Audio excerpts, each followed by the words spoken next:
see him unified. Let's see. Well, he's unified now. Let's see him become undisputed. Good job. Are you proud of the way Xander performed? No, definitely. Heart of a champion. He showed, and his team was. They made the decision. I mean, I'm really surprised with Xander's, you know, the heart that he has. Because I haven't seen somebody go down like that and come back. You know, he really wanted this fight. So I got to give it to the kid. No, nothing changed. I wanted Boots to go to the body more. You know what I mean? And use his jab more. But The boxing world just exploded. Jaron Ennis delivered a knockout so brutal, so dominant, it didn't just win a fight, it completely shattered expectations. But here's the wild part. The aftermath isn't just about Boots' brilliance. It's ignited a fiery debate over Xander Zayas' heart and what this truly means for the welterweight division. Sanders surprised me. It was a blowout, you know, but I got to give it to Sanders, you know what I'm saying? I think that Sanders should have waited. For weeks, questions lingered about Xander's readiness and Boots' flaws. Then the bell rang. Zayas didn't just win, he made an undeniable statement. His speed, power, pressure, and timing all converged into a masterpiece. It was a pure surgical domination that reaffirmed his status as one of boxing's most dangerous fighters.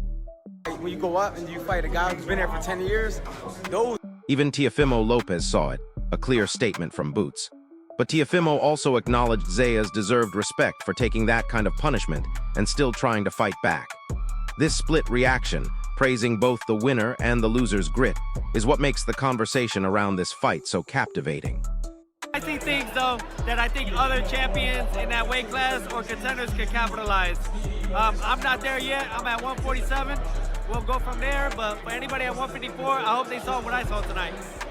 So you feel that maybe Boots was a little vulnerable when you say that? I'll let the guys at that weight class answer that. Well, like say you're giving advice to a Virgil or a... But here's where it gets absolutely wild. While some praised Zayas' grit, Adrian Broner dropped a bombshell.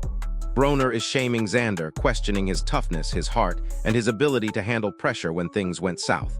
For Broner, quitting under fire is something a fighter never lives down, especially on such a big stage. Proud of you and Xander, brother. You put up a tremendous Yeah, I'm so performance. proud of him, man. He showed a lot of grit, heart of a champion. But I think the main thing that I loved about Xander is that he literally got the experience. He's got it down pat. When he got hurt, he was bouncing and jumping around, like moving his legs, waking him up. You know, but hey, it happens. Showed tremendous heart, right? He kept getting up over and over. It was even stopped by the corner. It wasn't even him. yeah, he surprised me. Yeah, no, but hey, you know what? But wait, it gets worse, or better depending on your perspective. Teofimo Lopez SR offered a completely different take. He sounded far more supportive of Zayas than expected. Instead of just focusing on the stoppage, Teofimo SR saw a young fighter in deep water taking a beating but still trying to fire back. That's the stuff that builds champions. Too early, you know, but if you got to give it to Sanders, you got to give it to him, man. He got a heart of a lion, and he'll be back. I know you said, you know, it was too early, but I mean, he did get up from the knockdowns. It seemed like he had Boots hurt like in the third, fourth there. I mean, did you think maybe... I was surprised that they let the fight go that long, you know, because I was really concerned about him getting hurt like that. But that's boxing, you know. Their corner decided to let him out. Thank God, I hope he's okay. And you know, there was times there that he could have turned it around. Now listen to this part.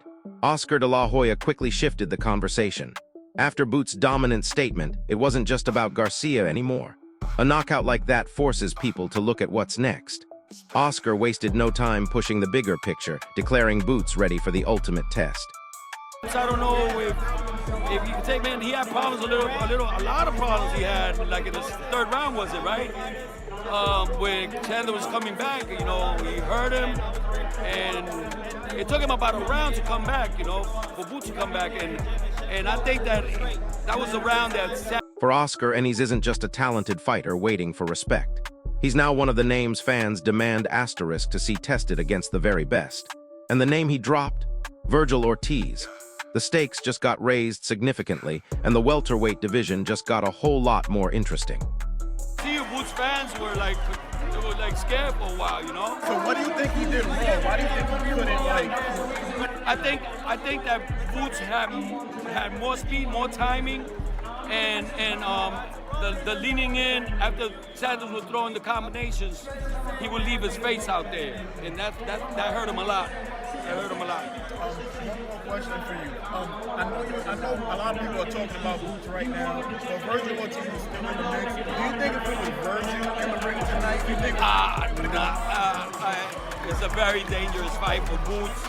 We saw tonight, Sanders hurt him in the third round, and Boots was in big trouble. I think Virgil got more. Even Jaron Ennis, Boots' father and trainer, gave a balanced view.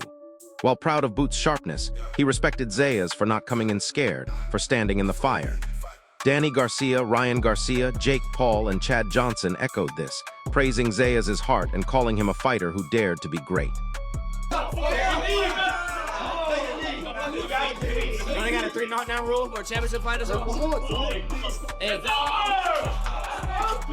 He quit. Hey. He quit. He quit. He quit. He said yeah. He said yeah. He quit. He quit, bro. You only got a 3 knockdown rule though? That one no 3 knockdown. He quit. He said you done. He said yeah, I'm done. He quit. I don't respect it, nigga. And get this, Andre Berto and Claressa Shields raised a more sobering question. Berto tweeted that punishment like that could take a lot out of a young fighter, suggesting Zaya's might not be the same. Shields agreed, thinking the fight was too early for him, despite his incredible heart. A truly stark perspective. But then Virgil Ortiz Jr. jumped in with one of the most brutal reactions of all. He tweeted, "Xander, you look straight to your corner after you got dropped that last time. You did better than I thought you were gonna do, but you're a quitter. I can't believe I just saw you do that." A harsh, direct shot at his heart. Ennis, what a great fight. You are a machine. Zayas, a little inexperienced, but you will be back. You're a great fighter. Let's make the biggest fight in boxing today. While Ennis looked dominant, some, like Rick Glaser and Nagy, pointed out subtle cracks. Glaser noted Boots' chin looked a little shaky in moments. Nagy saw things that suggest a Virgil Ortiz fight could be tough.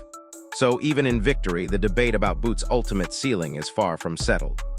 It's the first round, but he gets in there and like to play around a little bit. I'll get on him sometime about playing around like that. And then that third round, it seemed like Xander had a lot of success. Man, I don't know if... Y'all better look at them tapes again. Y'all talking a lot of success. So there you have it.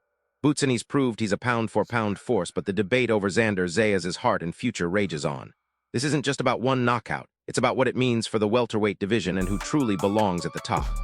Did Zaya show heart or quit under pressure? Drop your thoughts in the comments. If you found this insightful, smash that like, subscribe, and hit the notification bell for more. I'll see you in the next one. Stay there, because every time you stay there, you hit him with a good shot. Xander grabs him. He holds him. You don't see Boots doing the holding. You see he can outbox him too. You saw what he was doing. When he was jabbing, how many jabs he was hitting with? You know what I mean? He can do that, but he fight. That's why these people come to see, man.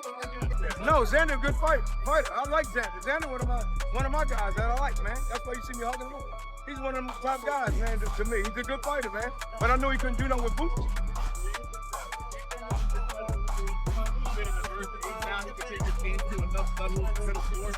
Man, I told you something. Y'all ain't see the best of him yet. They gotta bring it out of my son. You know what I mean? You see when he bring it out, he get nasty. He like to knock everybody out, but I tell him relax. Gotta relax. Take your time, man. Fighting. He's a fighter at heart.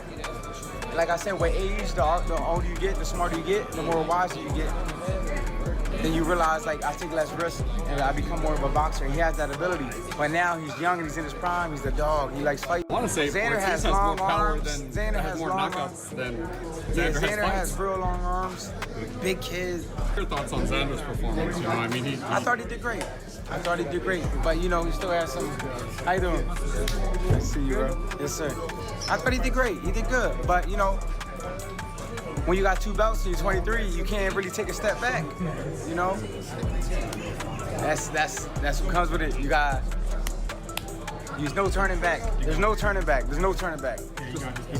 You got 2 belts. You're a young champion. There's no turning back. So he did what he had to do. Talk about the heart of Xander. I mean, he kept getting up. Even the fight was stopped by his corner. It wasn't even like he, stayed down. He just kind of nodded, seeing his corner finish it. Look, when you're a young fighter, you're gonna go out and you shield. That's why people want to see young fighters fight, because that's the type of fight you're gonna get. They don't want to see older fighters who just him fight consistently southpaw. I mean, it seems like every young fighter now is doing this, where they're fighting out of both stances. I think someone said I've never seen him get hit this much. I think part of that's because he's trying to fight southpaw here for whatever reason. He's going to work to the body.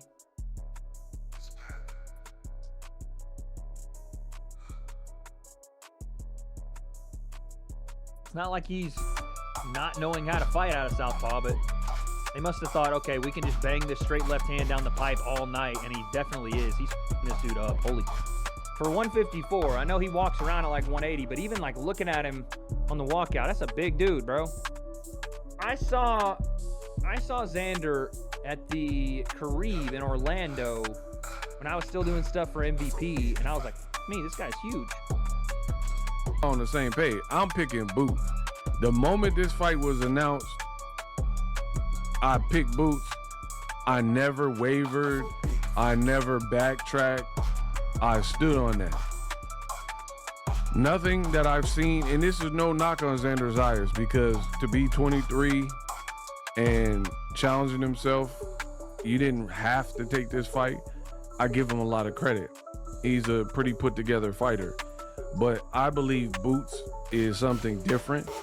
Now, you can argue that neither person has faced exactly the build and style of the other person, but I just think it's Boots' time, man. And I think he's going to show the separation. He's been waiting for any type of bigger name and relevant. Hey, I'm picking Boots by knockout. I ain't going to hold you. I think Boots is going to stop him or make him quit on the